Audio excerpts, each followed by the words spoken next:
Jésus te touche véritablement, que tu ne rentres pas tel que tu es venu. Si tu es venu étant hypocrite, qu'il te transforme. Si tu es venu à la maladie, qu'il te guérisse. Si tu es venu avec ta pauvreté, alors qu'il te rende riche. Si tu es venu avec ton célibat, qu'il te fasse rentrer avec ton mariage. Et si ton foyer va mal, que lui, le prince des paix, établisse la paix dans ton foyer. Que son nom soit glorifié et exalté. Oui, Seigneur Jésus, en ce dimanche, je vais encore t'invoquer, parce qu'il est écrit: invoque-moi au jour de la détresse, et je te répondrai, et tu me glorifieras. Oui, Seigneur, donne-moi ce matin de parler avec toi, et par toi et pour toi. Donne-moi ce matin, Seigneur, de te servir par toi-même et pour toi seul. Donne-moi d'être ton vase et utilise-moi, Seigneur, tel qu'il te plaira, et non tel que j'aurais désiré. Seigneur, que le moi se taise en moi, que mon intelligence disparaisse, que ma sagesse disparaisse, et donne place, Seigneur, à ta seigneurie. Et donne place, Seigneur, à ta volonté, et donne place, Seigneur Dieu, à ta présence. Car la seule sagesse qui va enseigner est celle qui vient du ciel, celle qui est pondérée, celle qui est pacifique. Seigneur, investis-moi de cette sagesse ce matin. Non pas pour moi-même, mais pour ta gloire et pour l'élévation de ton peuple. Non pas pour moi-même, mais pour ta gloire et pour que ton peuple soit enseigné. Car c'est toi-même qui as dit dans ta parole que lorsqu'il n'y a pas de révélation, le peuple devient sans frein. Seigneur, donne la révélation ce matin, afin que le peuple meurtri retrouve la joie, retrouve la sérénité et le bonheur. Au nom de Jésus. Je veux bien aimer que tu comprennes ce matin que ça ne sera jamais par ton exploit, ça ne sera jamais par ta force, mais ça sera par la grâce de Dieu. Tout ce que nous avons dans cette vie n'est pas acquis. Tout ce que nous désirons n'est pas aussi acquis. Et tout ce que nous posséderons ne seront jamais acquis. Ça sera le fruit de la grâce. Dieu, lorsqu'il enrichit, il ne fait suivre sa bénédiction de qu'un chacun. Et c'est à cette bénédiction que tu es destiné. C'est à cette bénédiction que Dieu te destine. Alors à chaque fois que tu avances, et à chaque fois que tout ira mal, souviens-toi que c'est grâce à Dieu. Souviens-toi que ce n'est pas par ta force, ce n'est pas par ta réflexion, ce n'est pas par ton intelligence, mais c'est grâce à Dieu. Et je ne peux pas commencer ce culte ce matin sans souhaiter une bonne fête des mères à toutes les mamans, toutes les femmes de cette assemblée, à toutes les femmes et toutes les mamans dans l'église de Jésus-Christ à travers le monde entier. Et certains enfants qui n'ont pas encore enfanté sont souvent surpris de voir que lorsque je souhaite bonne fête des mères, je les souhaite à elles aussi. Elles ne devraient pas être étonnées, mais elles devraient entrer dans la bénédiction. Dis avec moi, j'entre dans la révélation ce matin. Alléluia. J'entre dans la révélation. Alors, je veux que tu comprennes pourquoi je souhaite bonne fête des mères à toutes les femmes et non seulement à celles qui ont enfanté. Premièrement, c'est parce qu'en Christ, lorsque nous lisons 1 Timothée chapitre 2 verset 15, on se rend compte qu'en Christ, être mère est lié au salut et non au nombre d'enfants qu'on a mis au monde. Alléluia. Être mère, c'est lié à quoi? Au salut et non au nombre d'enfants qu'on a mis au monde. Alors j'aimerais que toutes les femmes chrétiennes du monde entier, celles qui ont enfanté et celles qui n'ont pas encore eu la grâce d'enfanter, se sentent mères à cause de cette parole, parce que lorsque tu es sauvé, tu es une mère. Pourquoi tu deviens une mère? Parce que être mère, c'est savoir montrer à l'enfant la voie qu'il doit suivre, selon Proverbe chapitre 22, verset 6. Être mère, c'est savoir faire quoi? C'est savoir montrer à l'enfant la voie qu'il doit suivre. On n'a pas dit montrer à tes enfants, montrer aux enfants. Être mère, c'est avoir cette capacité à voir tous les enfants du monde entier comme étant tes propres enfants. Parce qu'une mère ne saurait jamais être égoïste. Une mère ne saurait penser au bien-être de ses enfants sans penser au bien-être du monde dans lequel ses enfants vivent. Et il est important que tu le saches. Alléluia. Être mère, c'est savoir aussi prendre soin du don merveilleux que le Seigneur nous accorde. Parce que les enfants sont un don de l'Éternel. Ce n'est pas le fruit de la science. Et c'est écrit dans le psaume 127, verset 3. Être mère, c'est savoir vivre et enseigner la crainte de l'Éternel aux enfants. Savoir enseigner surtout la crainte de l'Éternel aux enfants. Proverbe, je vais dire, psaume 103, verset 13. Être mère, c'est savoir entretenir des bonnes relations avec les enfants. C'est-à-dire avec tes enfants et avec tous les autres enfants, mais surtout avec tes enfants. Une mère qui ne sait pas entraîner une bonne relation, tisser des bons liens avec ses enfants, ne saurait être mère. Ta capacité à démontrer que tu es mère, c'est aussi lorsque tu sais manager tes enfants. Alléluia. C'est écrit dans Éphésiens chapitre 6, verset 4. Être mère, c'est savoir veiller à la bonne éducation de ses enfants et des enfants en général.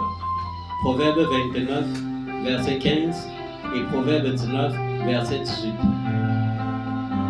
Être mère, c'est savoir inculper les meilleures valeurs spirituelles à nos enfants. Deutéronome chapitre 4, verset 9. Quand je cite ces versets, c'est pour que toi, en tant que mère, tu aies encore le temps de relire cela à la maison, de t'édifier pour avoir la bénédiction et pour mériter la bénédiction d'être mère. Et je dis bien, je ne m'adresse pas à celles qui ont eu la grâce d'enfanter. Parce qu'en Christ, que tu es enfanté ou pas, tu es une mère.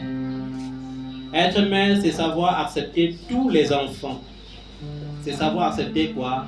Tous les enfants, pas seulement tes enfants. Vous savez, parfois, beaucoup de mères ont l'esprit de discrimination.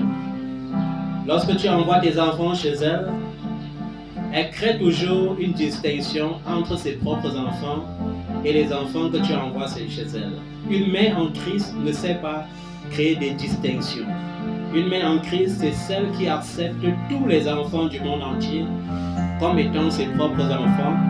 C'est pourquoi le Seigneur, dans Matthieu chapitre 18, versets 5 à 9, nous dit clairement, celui qui vous reçoit me reçoit. Celui qui reçoit un enfant en mon nom me reçoit.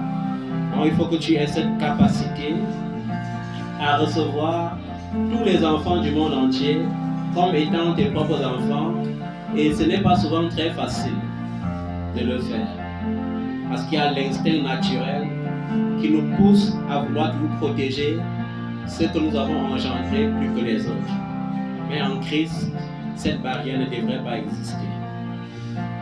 Savoir, aujourd'hui, le thème de notre enseignement ou révélation, autant pour moi, c'est savoir donner la première place à Dieu et persévérer malgré les réalités. Savoir donner la première place à Dieu et persévérer malgré les réalités. Il y aura toujours les réalités. Il y aura toujours les réalités qui vont même souvent te faire douter de la vérité. On entend souvent certains chrétiens dire, est-ce que Dieu existe encore? Est-ce que Dieu ne m'a pas oublié? Est-ce que mon cas changera un jour? Est-ce que mon miracle doit arriver? Parce que parfois, ce n'est pas difficile de supporter l'attente. Et lorsqu'on ne fait pas attention, on commence à devenir aigri à chaque fois qu'on trouve que Dieu a béni quelqu'un d'autre.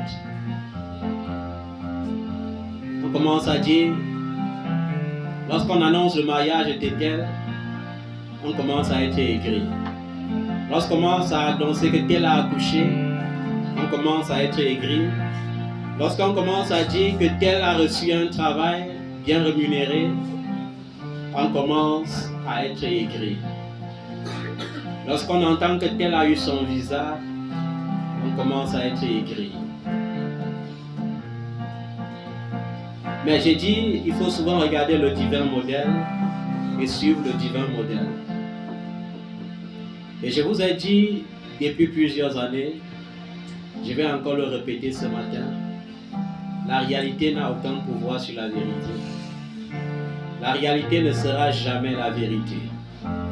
La vérité, c'est le « il est écrit » et non ce que tu vois avec tes yeux physiques. La réalité, c'est le « il est écrit », ce que Dieu a dit et non ce que les hommes peuvent prétendre dire. Si tu comptes sur les hommes vont donner tellement de limites à ta vie. Les hommes vont vouloir te désorienter. Peu d'hommes, lorsqu'ils voient le chemin de la réussite, le montrent clairement à leur prochain. Nous sommes dans un monde où de plus en plus les gens deviennent égoïstes. Chacun veut réussir seul. L'instinct de survie nous fait devenir des lâches. L'instinct de survie nous fait barrer la route aux autres. L'instinct de survie nous pousse à vouloir anticiper, même dans le faux. Mais je vais te dire, pour toi bien-aimé, il n'en devrait pas être ainsi. Tu es né de Dieu, et la Bible dit que ce qui est né de Dieu triomphe du monde. Et la victoire qui triomphe du monde, c'est-à-dire des situations que tu vas rencontrer, c'est ta foi en Jésus-Christ. Il y aura toujours des obstacles. D'ailleurs, le Seigneur n'a jamais dit que ça sera facile. Il a dit, vous aurez des tribulations dans le monde. Mais il n'a pas dit face aux tribulations pleurer. Il n'a pas dit face aux tribulations douter. Il n'a pas dit face aux humiliations baisser les bras. Alléluia. Il a dit, ayez confiance. Pourquoi? Parce que moi, Jésus, j'ai vaincu le monde. Le simple fait de savoir qu'il a vaincu devrait t'amener à comprendre que ta victoire est possible. C'est possible pour toi de voir les montagnes se transformer en vallées. C'est possible pour toi d'avoir de l'eau en milieu de la sécheresse. Pourquoi? Parce que Christ est ton rocher. Il n'était pas seulement le rocher d'Israël, duquel coulait de l'eau en abondance. Il est le rocher d'Israël, dans lequel l'eau coule encore en abondance jusqu'à aujourd'hui. Dis avec moi, Jésus est mon rocher. Je ne mourrai jamais de soif. Je ne manquerai jamais de rien. Il est avec moi. Et il sera toujours avec moi dans toutes les circonstances de ma vie.